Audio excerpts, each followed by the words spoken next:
यानी कि 11 तारीख को अंकिता भंडारी हत्याकांड मामले में देहरादून उत्तराखंड के विभिन्न संगठनों ने एक बार फिर से उत्तराखंड बंद का आह्वान किया था, जिसका मिला जुला असर हमें देखने को मिल रहा है। शहर की तरफ अगर रुख करें तो कुछ दुकानें बंद दिखाई दे रही हैं, वहीं कुछ दुकानें रोज़ाना की तरह खुले हैं, लोग भी बाहर सड़कों पर दिखाई दे रहे हैं।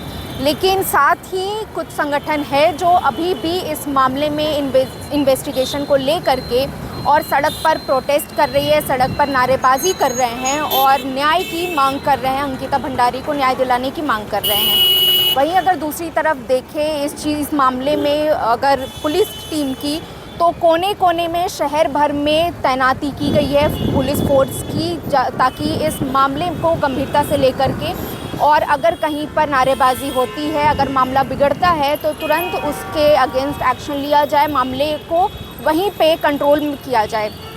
बात करें इस मामले की तो पिछले रविवार को जैसा कि विभिन्न संगठनों की तरफ से ये आह्वान किया गया था कि वो इस रविवार यानी कि 11 तारीख को उत्तराखंड बंद रखेंगे, जिसके बाद से ही ये अपडेट आया कि खुद सीएम पुष्कर सिंह धामी ने मुलाकात की अंकिता के माता पिता से और उन्हें आश्वासन दिलाया कि मामले की गंभीरता से जांच की जाएगी, सीबीआई इन्वेस्टिगेशन की जाएगी। जिसके बाद से ही उन्होंने ये भी ऐलान किया था, निर्देश दिया था कि इस मामले की सीबीआई जांच की जाएगी। इसके लिए बाकायदा एसआईटी की टीम भी गठित की गई थी, जिसके बाद से ही कुछ संगठन इस मामले को गंभीरता से ले रहे हैं, वहीं कुछ अभी भी इस चीज़ में नारेबाजी करते हुए दिखाई दे रहे हैं। अब आगे ये भी अब बड़ा अपडेट इस मामले में आया है कि 2 वीआईपी सदस्यों के खिलाफ एफआईआर दर्ज भी कर दी गई है।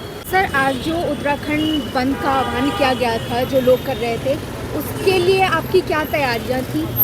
देखिए, कुछ संगठनों द्वारा बंद का आह्वान उत्तराखंड में किया गया था। राजधानी देहरादून की बात करें तो यहाँ पर जो हमारे विभिन्न व्यापारिक संगठन हैं, व्यापार मंडल हैं और जो हमारी टैक्सी यूनियन है, जो यातायात व्यवस्था में जो लगे रहते हैं, सभी के द्वारा बंद का कोई फेवर नहीं किया गया, क्योंकि जो प्रकरण था वो एक विधि प्रक्रिया में चल पड़ा है और जो जन भावनाएँ थी वो सभी कुछ अटेंड हो गई है, तो उसको देखते हुए किसी के द्वारा समर्थन नहीं दिया गया और साथ ही साथ सभी कुछ सामान्य चल रहा है। जगह जगह पुलिसकर्मी लगाए गए हैं। अभी कहीं से कोई रिपोर्ट ज़बरदस्ती बंद कराने की या कोई ऐसे जबरन कहीं कोई शांति व्यवस्था भंग होने की नहीं है, लेकिन फिर भी पुलिस पूरे शहर में जहां हमारे व्यापारिक प्रतिष्ठान है, जहां हमारे ज़्यादा मूवमेंट रहता है, सभी जगह नियुक्त किया गया। और साथ ही साथ इसमें यह भी देखा गया कि कुछ व्यापारिक प्रतिष्ठान जो संडे को नॉर्मल में बंद रहते हैं वो सामान्यतः बंद है, जो खुलते हैं वो खुले हुए हैं, तो सभी कुछ सामान्य रूप से चल रहा है।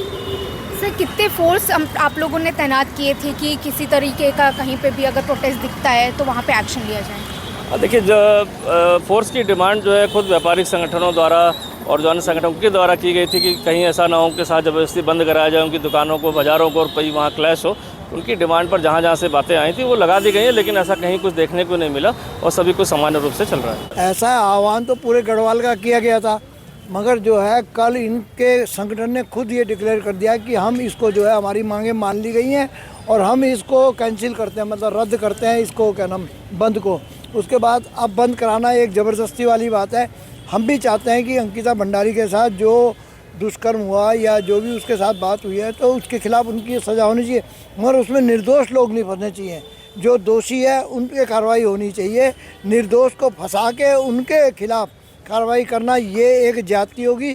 सीबीआई जांच में सारा डिक्लेयर हो जाएगा और हम चाहते भी हैं कि ऐसा हो कि अगर उसके साथ कुछ हुआ है तो ज़रूर कार्रवाई होनी चाहिए, मगर बंद का आह्वान जो किया गया था वो कैंसिल हो गया था। अब ज़बरदस्ती कराने वाली बात गलत है। देखिए, बहन बेटियाँ सबकी साझा हैं।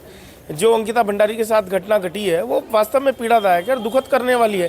प्रत्येक परिवार में बेटी है, बहन है, माँ है, तो उनको चिंता होती है कि भाई इस प्रकार का घटनाक्रम उनके साथ भी कभी हो सकता है। सभी को न्याय की आस थी और देखिए, पूर्व में भी आपने देखा होगा न्याय प्रक्रिया के माध्यम से जो दोषी हैं उनको आजीवन कारावास मिला, लेकिन सीबीआई जांच की मांग पूरा प्रदेश कर रहा था, बच्चा बच्चा कर रहा था। और जबकि सीबीआई जांच को स्वीकृति मुख्यमंत्री ने दी, तत्कालिक दी। उन्होंने कहा अगर अंकिता के माता पिता बोलेंगे, जो वो चाहेंगे वो करेंगे। उन्होंने कहा सीबीआई जांच करानी चाहिए, तो उन्होंने तुरंत स्वीकृति दी। देखिए, ये पलटन बाजार पहले भी नारी सम्मान के लिए 1-2 दिन बंद रहा है, ऐसा नहीं कि नहीं हुआ, हुआ है। और स्वतः स्फूर्त ये बाजार है, अगर इसमें कोई बंद ना भी कराने आता तो भी वो बंद करते, क्योंकि अंकिता भंडारी हमारे परिवार का हिस्सा थी भाई, एक बच्ची के साथ। और ये देवभूमि है, यत्र नार्यस्तु पूज्यन्ते तत्र रमन्ते देवता, जहाँ नारियों की पूजा होती है वहाँ देवता रमन्ते, देवता वास करते हैं। और ये प्रदेश तो देवभूमि है, यहाँ तो कण कण में देवता वास करते हैं। लेकिन ये इस प्रदेश का दुर्भाग्य है जहाँ एक नारी के सम्मान को अपने प्लेटफॉर्म के लिए कुछ राजनीतिक संगठन उपयोग में लाना चाहते हैं, वो उसको 2027 के इलेक्शन में भुनाने का प्रयास करते हैं और उसके लिए एक अलग ही नैरेटिव गढ़ा जा रहा है। वो वास्तव में दुर्भाग्यपूर्ण है। बहन बेटी का सम्मान करते हुए सीबीआई जांच की जब मांग स्वीकार कर ली गई थी तो ये बंद का अब कोई औचित्य नहीं रह जाता। 245 से अधिक वो संगठन है जो इस उत्तराखंड देवभूमि के लिए हित में सोचते हैं, उन्हें सबने कहा कि अब बंद का कोई औचित्य नहीं रह गया। और मैं कहना चाहता हूं, जो बड़ी राष्ट्रीय पार्टी है जिन्होंने इस बंद का आह्वान किया था, जब उन लोगों ने, अब वो मीडिया के माध्यम से कुछ भी कहे लेकिन वो बाजार में कहीं नज़र नहीं आए, तो कहीं ना कहीं वो ठगेवे से हैं कि उनका ये जो ताज का पत्ता था वो चल नहीं पाया। एक बहन बेटी के सम्मान को वो अपने राजनीतिक प्लेटफॉर्म के लिए उपयोग करना चाहते थे और वो इसमें विफल रहे।